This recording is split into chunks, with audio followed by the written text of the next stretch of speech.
Also on the show, will the American Communications Regulator FCC repeal net neutrality? The vote is on as we speak. We'll tell you how it impacts your life.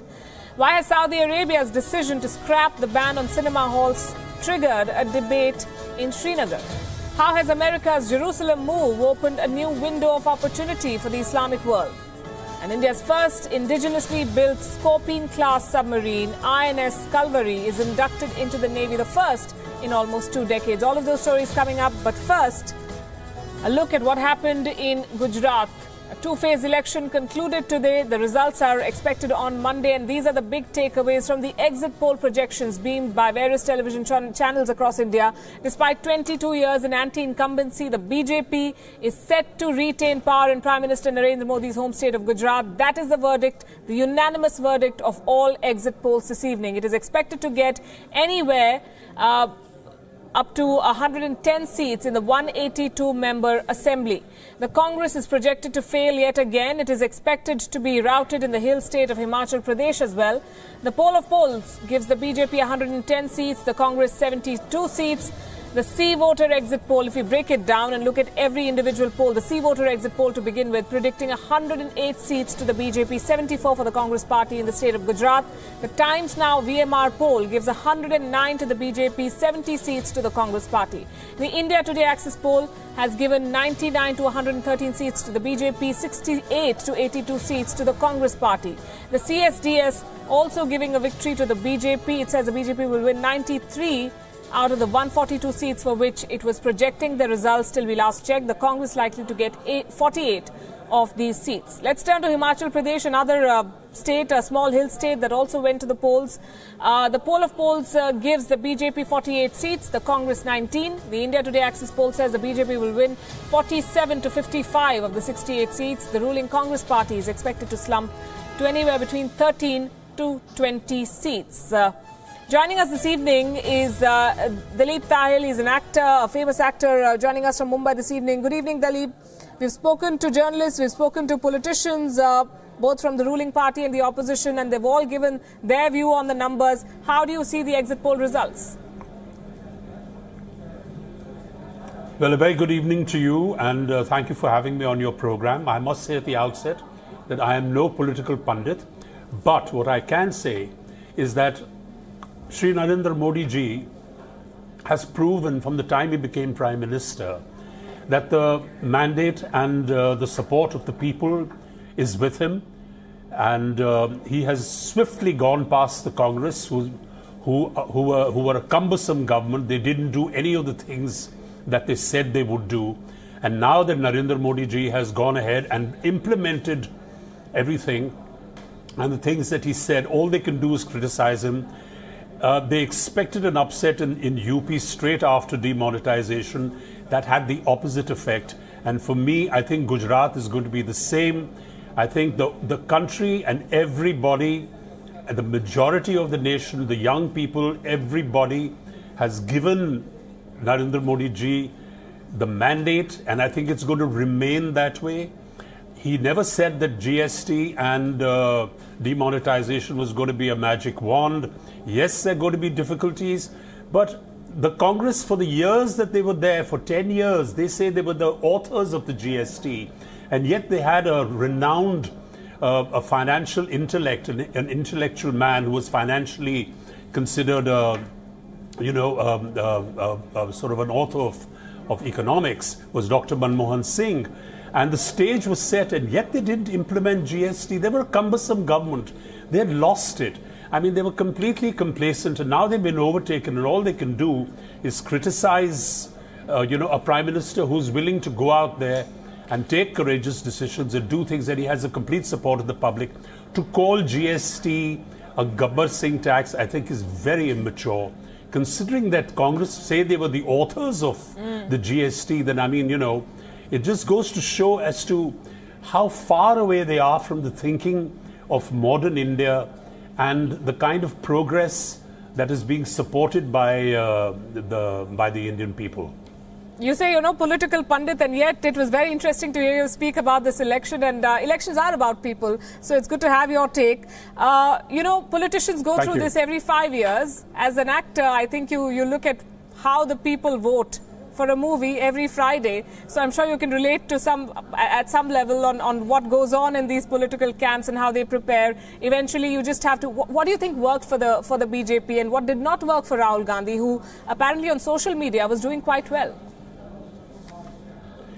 Well, I mean, you know, there's, for me, Mr. Narendra Modi, the Prime Minister of this country, has picked India by its, you know, to put it very crudely, by the scruff of its neck.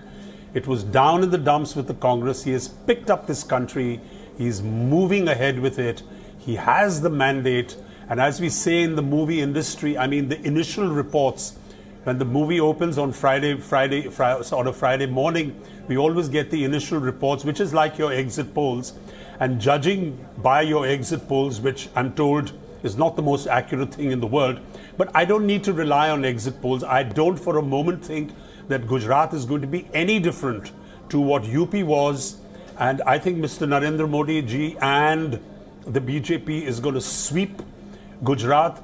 Also, it's very clear that, you know, a chief ministerial candidate was not announced because Narendra Modi ji is the spearhead. He is on center stage, not only in the nation, but certainly in Gujarat. I don't think there's any question that it'll not be a sweeping sort of verdict in favor of Narendra Modi ji.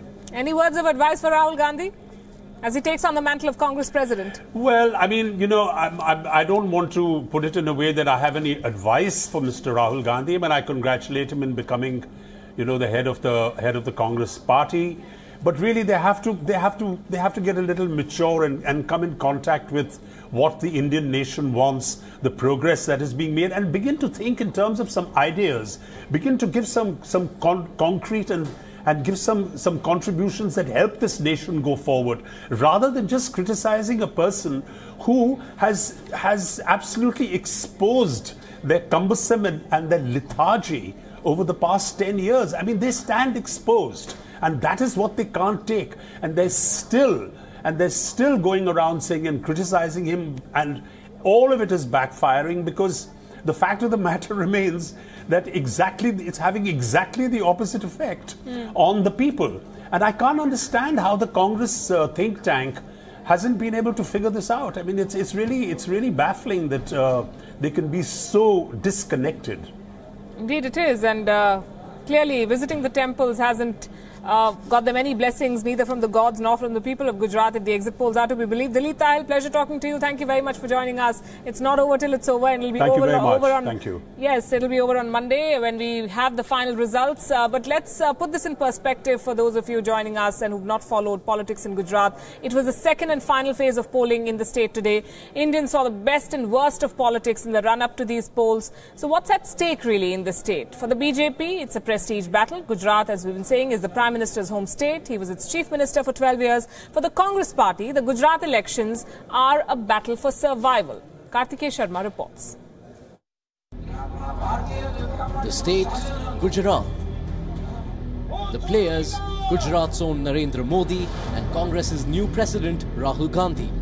At stake, prestige and survival. Gujarat saw an intense showdown between Rahul Gandhi and Prime Minister Narendra Modi.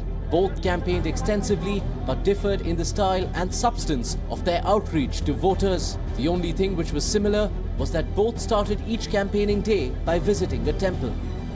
This time, Rahul wore soft Hindutva on his sleeve. He was seen wearing Rudraksh and Tilak, which remained on his forehead through the day. Distraction करते रहते मगर इस बार सफल नहीं होगा. इस बार गुजरात ने मन बना लिया है. In a first, Congress started its campaign way earlier than BJP. It crafted a poll campaign around economic issues while not allowing leaders to attack the Prime Minister directly. Manishankar Iyer was suspended for his nasty jibe at Modi. Senior leaders were denied helicopters, and all leaders were asked to go door to door and on the road. The Congress also decided to rely on humor, and some of its social media campaigns went viral. The BJP, on the other hand, went for a high-pitched campaign. શ્રીમાન મણિશંકર અય્યર એમણે કહ્યું આ મોદી તો નીચ જાતિનો છે, આ મોદી તો નીચ છે. Most leaders, in order to polarize the electorate, spoke on issues like Pakistan and Curfew Raj. Since the Congress relied on Patidar agitation, the BJP tried pitting nationalism against caste-based alliance. Their effort was to ensure that they retain seats in urban areas. Posters called Ahmed Patel Congress's chief ministerial candidate. The campaign was built around Gujarati pride and Narendra Modi. The sole focus remained on Rahul Gandhi. Despite the Mandir and niche gaffe by Congress leaders, Rahul Gandhi ensured that the pitch remained on economic issues.